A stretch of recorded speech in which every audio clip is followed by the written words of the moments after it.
Perkenalkan, nama saya Jocelyn Chinidia Salim dengan NIM 20-456-446-TP-12741 dari TPHP 20 kelas ganjil. Dan hari ini saya akan melakukan case base untuk review jurnal protein.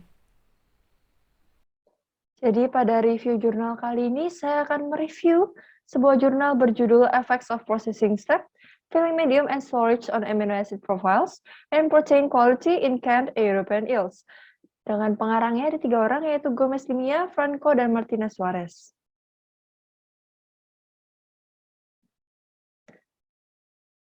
Lalu ada 4 pokok bahasan pada review ini. Pertama adalah Introduction, lalu Material and Methods, lalu ada Results and Discussion, dan yang terakhir ada Conclusions. Nah, pada introduction saya akan membahas 5 poin. Yang pertama adalah protein pada ikan secara umum, lalu ada lele Eropa, lalu ada canning dan medium filling, lalu ada efek dari pengalengan, dan juga alasan melakukan riset. Nah, yang pertama adalah protein pada ikan secara umumnya. Jadi, untuk total otot ikan ini, sebesar 65 hingga 70%-nya ini terkandung dari protein. Nah, protein pada ikan ini mudah dicerna dan banyak mengandung asam amino esensial seperti contohnya lisin, methionine, cysteine, threonine, dan tryptophan. Dan juga protein ini penting untuk prekursor flavor dan warna. Nah, untuk sampel pada penelitian ini menggunakan lele Eropa atau Anguilla ini yang banyak dijual di pasar Eropa dan Asia, tetapi mulai berkurang sejak 1968 karena mulai dilindungi. Sedangkan kandungan gizi asam aminonya dari yang paling tinggi ini untuk non-esensial asam aminonya ada glutamic acid, ada aspartic acid, dan juga glutamin.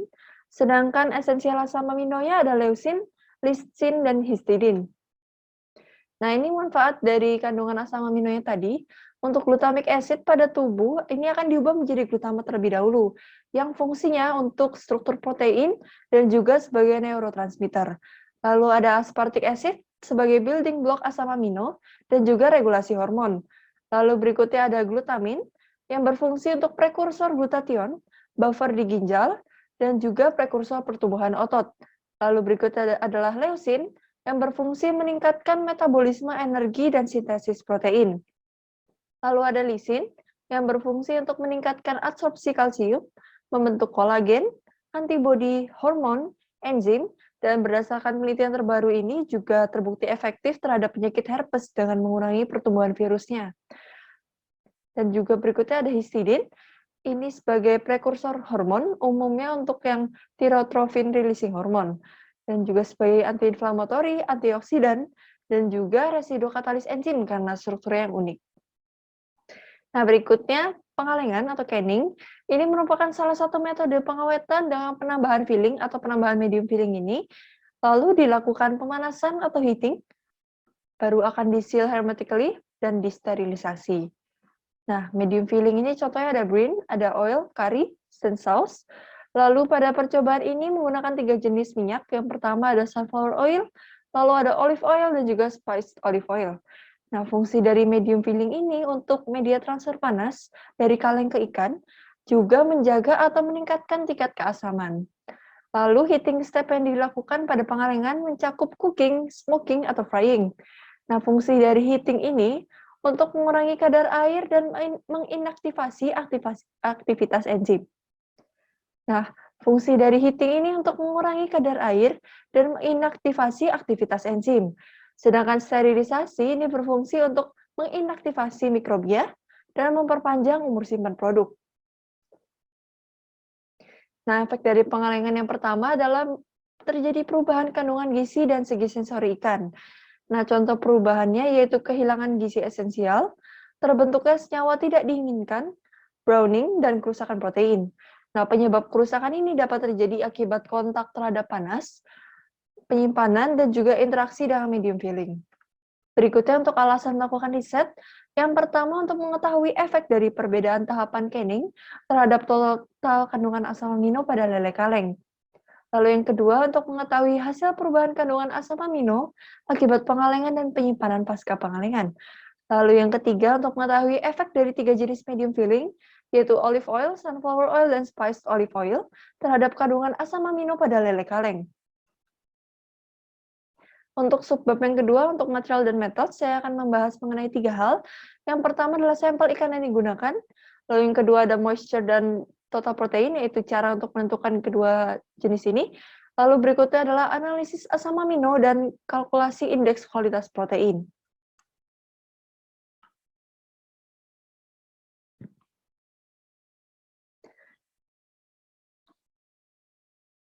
Jadi untuk sampel ikan yang digunakan ini dibeli di pasar lokal di Orense dengan berat berkisar 200 hingga 600 gram.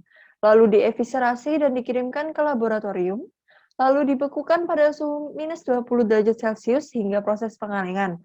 Sampel ini diberikan 2 perlakuan, ada yang ditauing pada suhu kulkas, yaitu pada suhu 4 derajat Celcius selama 12 jam sebagai kontrol, lalu sebagian lain ditauing dengan 12% green atau larutan garam, dengan tinggi 1,5 hingga 2 cm pada suhu ruang selama 45 menit lalu diiris.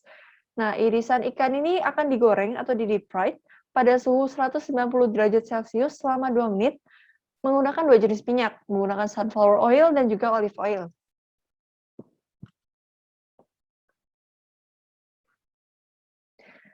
Nah, sampel yang telah digoreng ini akan diletakkan pada kaleng dengan berat 185,7 plus minus 4,3 gram, yang isinya kurang lebih 6 hingga 7 irisan sampel.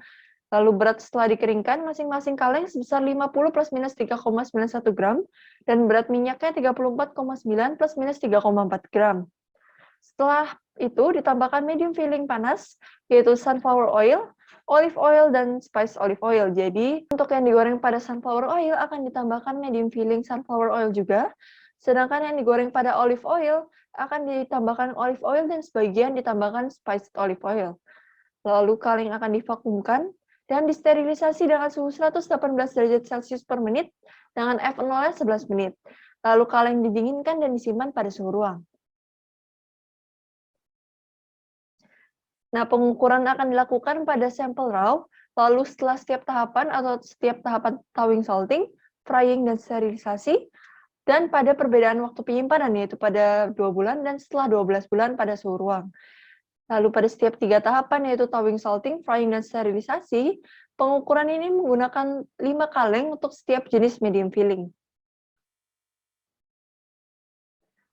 Nah, untuk menentukan moisture content, ini diukur setelah pengiringan dengan berat konstan menggunakan oven pada suhu 105 plus minus 1 derajat Celcius. Lalu untuk total protein diukur dengan prosedur Kejeldal untuk total nitrogennya. Nah, kandungan protein yang dievaluasi akan dikalikan dengan 6,25 untuk mengubah persen N menjadi persen crude protein. Lalu konsentrasi yang didapatkan akan dinyatakan dalam basis berat basah atau wet basis. Untuk mencari total asam aminonya, sampel sebesar 100 mg akan dihidrolisis dengan penambahan 5 ml 6-NaCl, lalu diinkubasi pada suhu 110 derajat Celcius selama 24 jam pada sealed glass ampul. Setelah itu, sampel sebanyak 0,625 ml akan diencerkan dengan 25 ml air dan difilter dengan grease-free filter paper. Lalu pH-nya ini akan diatur menjadi 7,1 plus minus 0,2 dengan larutan 30% kalium hidroksida. Kemudian didinginkan hingga suhu 2 derajat Celcius selama 10 hingga 20 menit. Untuk standar asam aminonya ini dibeli di sini, di Missouri, USA, yang memiliki kandungan 1,25 mikromol per mililiter sistein dan 2,5 mikromol mililiter asam amino lainnya.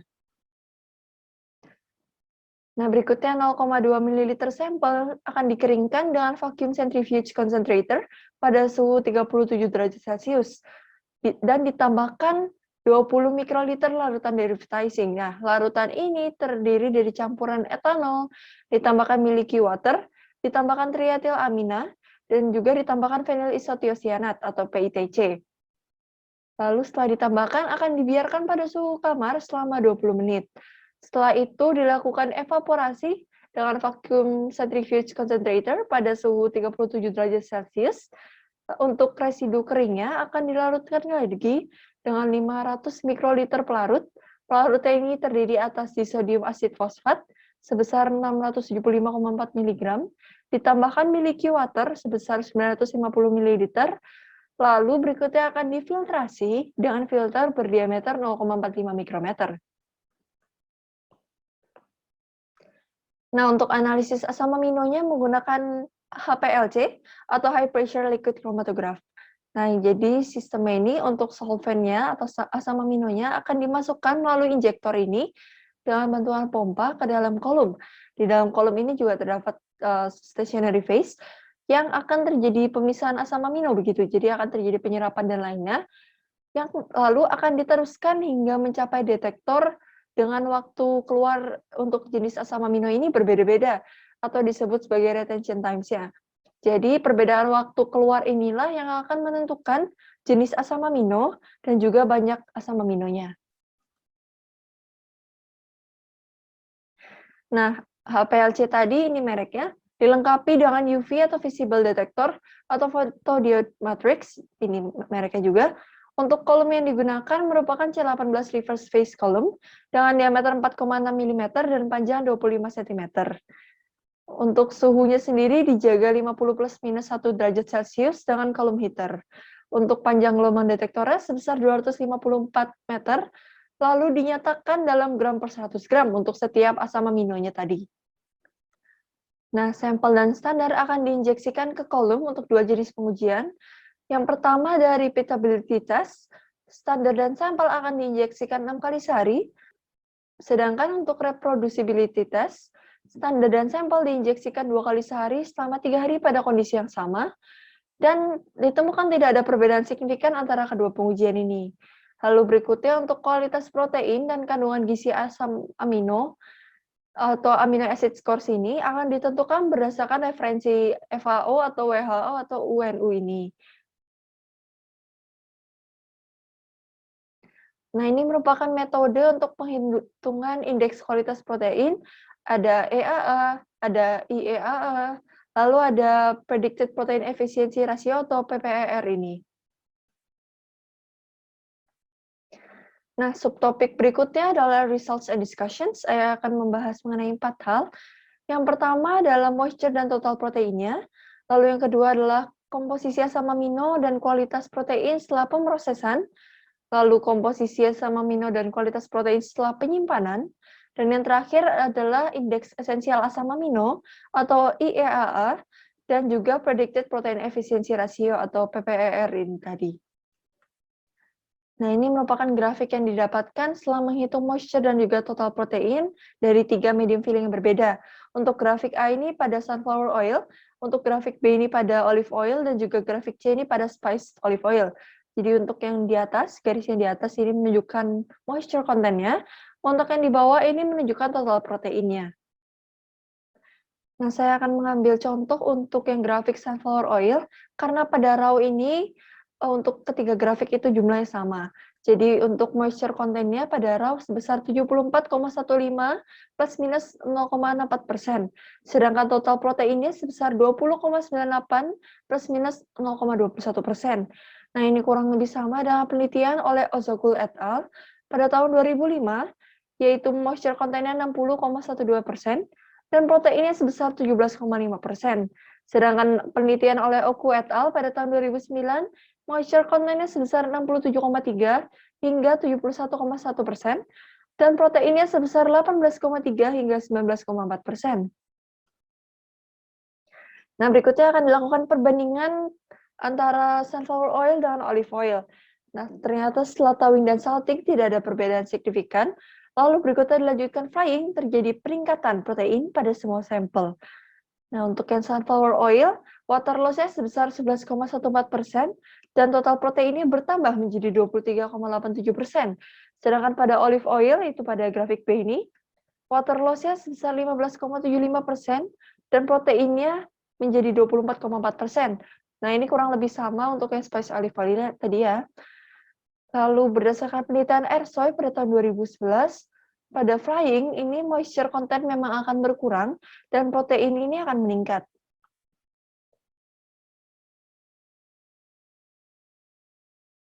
Nah, berikutnya ditemukan bahwa sterilisasi tidak menyebabkan perubahan yang signifikan. Nah, ini didukung dengan penelitian Mohan et al. Pada tahun 2015 bahwa thermal processing tidak mempengaruhi kandungan protein. Lalu berikutnya, penyimpanan hingga 12 bulan pada sunflower oil dan spiced olive oil menyebabkan penurunan protein, sedangkan pada olive oil ini cenderung stabil. Dan pada olive oil setelah penyimpanan 12 bulan, moisture content-nya menjadi 43,21% kehilangannya, dan juga proteinnya menjadi 25,61%. Ini lebih tinggi daripada kedua jenis filling medium lainnya. Jadi mengapa terjadi penurunan pada penyimpanan? Karena ada pertukaran antara minyak dan air antara ikan dan juga filling mediumnya. Nah, ini merupakan tabel yang menunjukkan kualitas atau jumlah asam amino pada sunflower oil setelah pemrosesan dan juga setelah penyimpanan. Sedangkan ini menunjukkan hasil asam amino setelah pemrosesan dan penyimpanan pada olive oil dan juga spice olive oil. Nah, jadi untuk predominan asam amino pada raw dari yang paling tinggi ada glutamic acid, leucin, arginin, lalu ada aspartic acid. Lalu untuk major esensial asam amino pada raw-nya ada leucin, lisin, isoleucin, valin, treonin, dan terakhir ada phenylalanin. Nah, lalu didapatkan towing salting tidak mengubah kandungan asam amino secara signifikan. Lalu pada frying atau penggorengan, terjadi peningkatan pada glisin, prolin, tirosin, treonin, valin, metionin, leucin, phenylalanin, dan lisin untuk kedua jenis oil. Lalu diperhatikan juga pada sunflower oil, terjadi peningkatan serin, arginin, dan alanin. Nah, untuk yang towing salting tadi, tidak terjadi perubahan signifikan karena durasinya hanya sebentar. Nah, ini berdasarkan berbagai penelitian oleh berbagai jurnal. Jadi, berdasarkan penelitian oleh El Lahami et al. Pada tahun 2018, setelah penggorengan dan drilling ada asam amino yang turun dan ada yang meningkat. Lalu berdasarkan Oluwani et al. Pada tahun 2010, penggorengan menyebabkan penurunan esensial asam amino, sulfur containing asam amino, dan juga aromatic asam amino. Lalu berdasarkan Oluwani et al. Pada tahun 2017, ada perbedaan kandungan asam amino akibat perbedaan minyak yang digunakan untuk penggorengan. Seperti contohnya tadi, kita menggunakan minyak sunflower oil dan juga olive oil untuk penggorengannya. Lalu kenaikan asam amino juga dipengaruhi penurunan moisture. Jadi tadi dapat dilihat untuk kandungan asam amino yang paling tinggi pada olive oil karena moisture content-nya yang mengalami loss sangat tinggi. Jadi karena penurunan moisture content-nya tinggi, otomatis kenaikan asam aminonya juga akan meningkat. Lalu terakhir ada penelitian oleh Garcia Arias et al. Pada tahun 2003. Penurunan asam amino disebabkan juga karena pembentukan produk Maillard oleh pemanasan. Jadi dari semua ini dapat disimpulkan perubahan asam amino ini bergantung terhadap jenis atau spesies sampel, lalu terhadap durasi pemanasan, terhadap jenis proses, dan juga tipe minyak yang digunakan. Nah, berikutnya untuk non-esensial asam amino pada sunflower oil, ini lebih tinggi daripada raw, dan juga lebih tinggi daripada olive oil ya.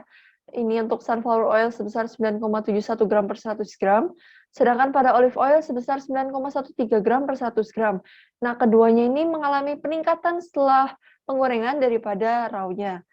Sedangkan untuk esensial asam amino itu paling tinggi pada sunflower oil sebesar 9,42 gram per 100 gram. Dibandingkan dengan pada raw, hanya sebesar 6,98 gram per 100 gram, atau dibandingkan pada olive oil sebesar 8,02 gram per 100 gram. Lalu berikutnya untuk rasio esensial asam amino dengan non-esensial asam amino pada sunflower oil sebesar 0,97, dan pada olive oil sebesar 0,87.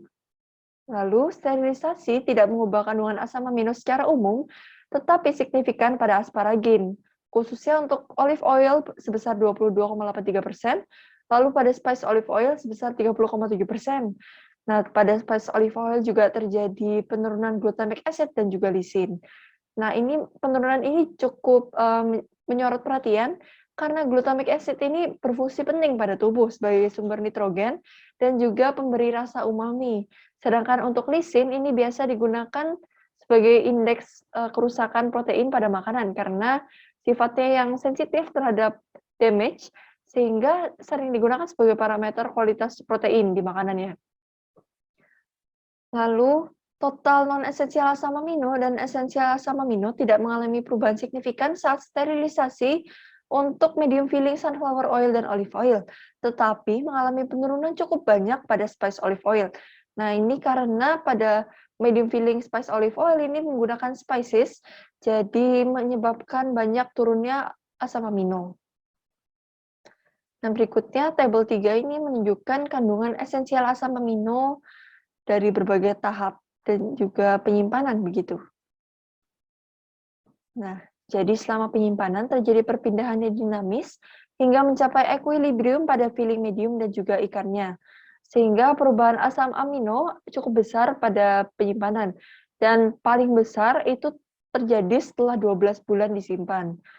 Nah, perubahan ini tidak hanya karena komposisi filling medium, tetapi juga bergantung pada jenis asam aminonya juga, karena ada yang mengalami penurunan dan juga ada yang mengalami penaikan. Nah, untuk asam amino yang mengalami penurunan, ini dapat terjadi karena degradasi asam amino menjadi amina, volatile acids, lalu substansi nitrogenus yang lain, atau bahkan terjadi hidrolisis menjadi free asam amino. Juga terjadi interaksi-interaksi dan juga penggunaan spices, seperti contohnya pada filling medium yang spice olive oil tadi. Sedangkan untuk asam amino yang naik, ini dapat terjadi karena perpindahan asam amino melalui proses oksidasi, deaminasi, dan juga lain-lain. Nah, berikutnya saya akan membahas untuk ketiga jenis filling medium pada sunflower oil, asparagin, arginin, prolin, histidin, isoleucin, leucin, fenilalanin, dan lisin meningkat. Sedangkan serin dan glisin mengalami penurunan. Terutama untuk glisin ini penurunannya cukup besar ya, sebesar 91 hingga 92%. Lalu pada olive oil, asparagin, glutamic acid, arginin, alanin, prolin, tirosin, histidin, valin, methionine, isoleucin, leucin, fenilalanin, dan lisin mengalami peningkatan. Sedangkan glisin mengalami penurunan sebesar 89 hingga 90%. Lalu untuk spice olive oil, histidin dan lisin meningkat, sedangkan glutamic acid, serin, glisin, arginin, alanin, threonin, valin, dan leucin mengalami penurunan. Nah, pada penyimpanan suhu ruang, total non-esensial asam amino tidak berubah signifikan, tetapi esensial asam amino yang malah meningkat signifikan. Nah, untuk olive oil, keduanya meningkat setelah penyimpanan 12 bulan, sedangkan pada spice olive oil, non-esensial asam amino yang menurun dan esensial asam amino yang meningkat setelah 12 bulan. Nah, jadi untuk rasionya antara esensial asam amino dengan non-esensial asam amino, ini diurutkan dari paling rendah ke paling tinggi. Untuk sunflower oil sebesar 1,18, untuk olive oil sebesar 1,2, lalu untuk spice olive oil sebesar 1,36. Nah, berikutnya histidin, ini merupakan asam amino dengan nilai tertinggi setelah penyimpanan 12 bulan pada semua jenis filling medium tadi. Lalu valin dan methionine digunakan sebagai limiting asam amino pada olive oil dan spice olive oil karena sifatnya yang mudah rusak. Lalu untuk jumlah esensial asam amino, ini paling rendah pada spice olive oil. Nah, berikutnya saya akan bahas mengenai esensial asam amino index atau indeks ini. Ini fungsinya sebagai cara mudah untuk mengevaluasi kualitas protein pada formulasi pangan. Dapat dilihat pada tabel di sini, yang ini merupakan indeksnya atau IEAA tadi. Pada raw sebesar 101,44 plus minus 4,01, ini lebih tinggi daripada referensi standarnya. Lalu setelah penggorengan terjadi peningkatan yang cukup signifikan pada sunflower oil, tetapi tidak pada yang medium filling. Nah, setelah penggorengan, indeks ini meningkat signifikan pada sunflower oil, tetapi tidak pada olive oil. Lalu sterilisasi dan storage selama 2 bulan tidak mengubah indeks, kecuali pada spice olive oil selama penyimpanan 2 bulan. Lalu indeks paling tinggi pada penyimpanan 12 bulan, dengan kualitas asam aminonya ini mengalami penurunan dari yang paling tinggi sunflower oil, lalu olive oil, lalu spice olive oil. Nah, berikutnya untuk predicted protein efficiency ratio, ini dapat dilihat pada tabel yang 3 paling kanan ini. Ini merupakan parameter kualitas untuk mengevaluasi protein yang hasilnya ini mengindikasi seberapa efektif ya protein dengan cara menghitung pada pertumbuhan hewan begitu. Jadi ini ada tiga PPR yang digunakan. Yang pertama berdasarkan konsentrasi leusin dan prolin di nomor 1, berdasarkan leusin dan tirosin di nomor 2, lalu berdasarkan leusin, histidin, dan tirosin di nomor 3. Untuk standar PPR sendiri, berdasarkan kasein dengan nilai 2,5. Lalu dari berbagai penelitian ini ditetapkan bahwa untuk nilai PPR yang di bawah 1,5 ini menandakan kualitas proteinnya rendah, sedangkan di antara 1,5 hingga 2 kualitas proteinnya menengah, sedangkan lebih dari 2 berarti kualitas proteinnya tinggi. Lalu didapatkan dari penelitian ini nilai PER pada sunflower oil dan olive oil lebih dari 2 berarti kualitas proteinnya tinggi. Sedangkan pada spice olive oil pada yang 1 dan 2 ini terdapat hasil 1,86 dan 1,88 yang mengindikasikan kualitas proteinnya hanya menengah. Nah, kita telah tiba di subtopik terakhir, yaitu conclusion. Jadi yang pertama, European Eels kaleng merupakan sumber makanan bagus, terutama atas kandungan asam aminonya, karena memiliki kandungan esensial asam amino yang seimbang. Lalu proses scanning, medium filling, dan durasi penyimpanan ini berpengaruh terhadap kandungan asam amino pada sampel. Lalu penggorengan ini dapat mengubah kandungan asam amino, tetapi sterilisasi tidak mengubah signifikan. Nah, ini karena pada penggorengan terjadi perubahan moisture content dan juga terjadi thermal damage, serta asosiasi dengan minyak. Lalu berikutnya, medium filling dengan perubahan terbesar terjadi pada spice olive oil, sedangkan kualitas asam amino terbaik itu berada pada medium filling yang menggunakan sunflower oil. Lalu durasi penyimpanan ini dapat mengubah beberapa asam amino, terutama setelah penyimpanan dilakukan setelah 12 bulan. Nah, berikut adalah daftar pustaka yang saya gunakan untuk melakukan review jurnal ini. Sekian review jurnal saya kali ini. Saya mohon maaf apabila ada perkataan saya yang mungkin menyinggung hati saudara atau mungkin perkataan saya yang kurang berkenan. Nah, untuk materi PPT ini akan saya buat PDF dan telah saya sertakan pada link di deskripsi di bawah. Jadi apabila saudara hendak membaca ulang atau memperdalam materi, saya persilakan untuk mendownload PDF-nya pada link di deskripsi di bawah ini. Baik, terima kasih telah menonton video ini hingga akhir. Sebelumnya, izinkan saya berterima kasih kepada rekan-rekan yang telah menonton video saya dan juga mengakses video saya. Dan pada sesi kali ini, saya akan menjawab pertanyaan rekan-rekan yang berjumlah 4 buah pertanyaan. Untuk pertanyaan pertama dan kedua, karena pertanyaannya sama, jadi saya akan menjawabnya sekaligus. Jadi pertanyaannya, ada grafik moisture dan total protein content. Dikatakan bahwa protein mengalami peningkatan saat penggorengan. Hal tersebut dikatakan pula bahwa penurunan moisture content mempengaruhi kenaikan asam amino. Nah, bagaimana mekanisme kenaikannya? Lalu pertanyaan kedua, apakah dapat dijelaskan lagi kenapa kenaikan asam amino dipengaruhi oleh penurunan moisture atau kelembapan? Jadi inti dari pertanyaannya ini, saat penggorengan, itu terjadi kenaikan asam amino. Nah, bagaimana mekanismenya? Dan juga mengapa dipengaruhi oleh penurunan moisture. Oke, jadi ada 3 kemungkinan yang terjadi mengapa asam amino bisa naik dan juga dipengaruhi oleh penurunan moisture content. Jadi dapat dilihat pada grafik yang di sini, saya mengambil contoh pada olive oil, yang atas ini merupakan moisture content, yang bawah ini merupakan total protein. Nah, jadi untuk yang atas, dari salting ke frying, ini memang mengalami penurunan ya, dapat dilihat. Dan untuk total proteinnya, dari salting ke frying mengalami peningkatan. Nah, untuk kemungkinan pertama, seharusnya kan protein mengalami denaturasi akibat suhu yang tinggi. Tetapi ada kemungkinan terbentuknya produk baru dengan struktur yang mirip protein, sehingga ketika dideteksi dengan metode Kjeldahl, ia akan terdeteksi sebagai protein. Nah, oleh karena itu, kandungan proteinnya dikatakan meningkat. Metode Kjeldahl sendiri hanya mengukur nitrogen, sehingga tidak mengukur kandungan protein yang sebenarnya.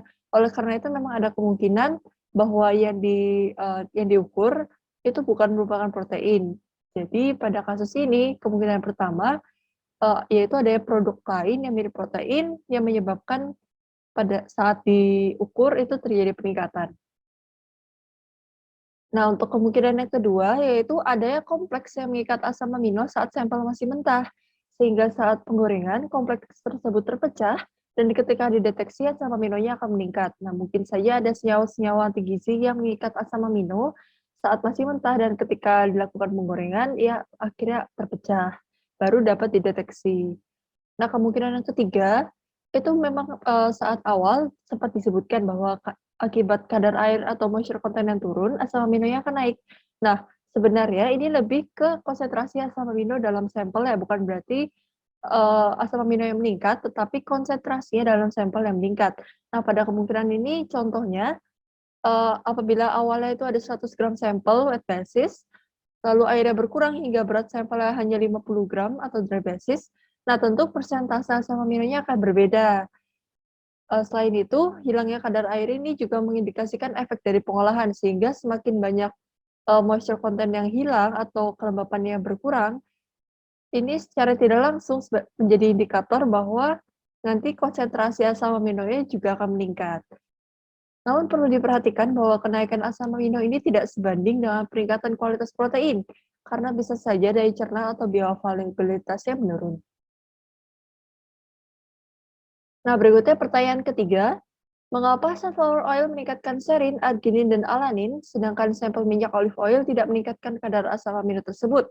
Apakah sunflower oil memiliki kandungan tertentu yang tidak dimiliki oleh olive oil?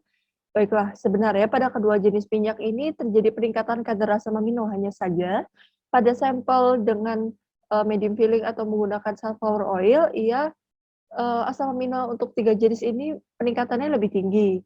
Ini dapat dilihat untuk yang serin awalnya 0,73, setelah frying meningkat jadi 0,82, sedangkan pada yang olive oil awalnya 0,73, peningkatannya hanya menjadi 0,76 dan begitu pula untuk dua jenis asam amino lainnya.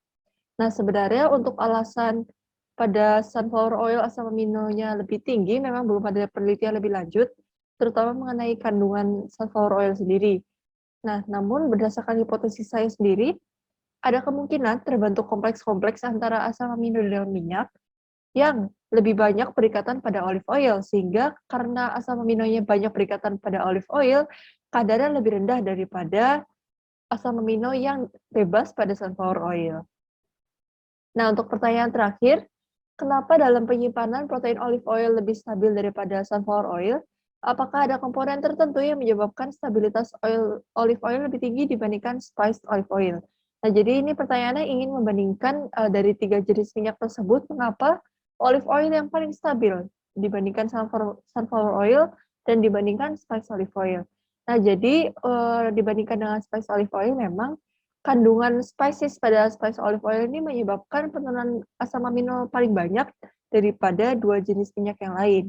Nah, sedangkan untuk hubungan antara sunflower oil dan olive oil, ini memang terdapat perbedaan stabilitas komponen minyak atau medium fillingnya. Nah, jadi beberapa jurnal itu menyatakan kalau olive oil memiliki masa simpan lebih lama karena tingkat oksidasinya rendah. Nah, tingkat oksidasi yang rendah ini didukung dengan pernyataan bahwa sunflower oil ini memiliki monounsaturated fatty acid atau polyunsaturated fatty acid yang lebih tinggi yang rentan mengalami oksidasi. Nah, sedangkan pada olive oil ini lebih banyak kandungan saturated fatty acid yang tidak terlalu rentan mengalami oksidasi. Nah, oleh karena itu, protein pada sunflower oil itu cenderung mengalami reaksi akibat hasil-hasil peroksida dari oksidasi karena kandungan MUFA dan PUFA-nya lebih tinggi. Nah, peroksida ini bersifat radikal sehingga akibat interaksi antara protein dengan peroksida ini, protein ini menjadi lebih tidak stabil dan juga dapat disimpulkan karena resiko oksidasi olive oil lebih kecil, jadinya protein pada olive oil lebih sedikit yang bereaksi dan juga lebih stabil. Nah, berikut merupakan daftar pustaka yang saya gunakan untuk menjawab pertanyaan-pertanyaan tadi. Baik, sekian presentasi dari saya. Saya berharap apabila saya memiliki kata-kata yang kurang berkenan ataupun menyakiti hati rekan-rekan, mohon dimaafkan. Dan juga saya harap jawaban saya tadi telah menjawab keingintahuan saudara atas pertanyaan-pertanyaan yang telah diberikan. Dan juga untuk link PowerPoint kali ini, telah saya sertakan di kolom deskripsi di bawah, jadi apabila rekan-rekan ingin mengaksesnya untuk membaca lebih lanjut, rekan-rekan dapat mendownload langsung dari link di bawah ini. Sekian saja presentasi dari saya, sampai jumpa di video selanjutnya.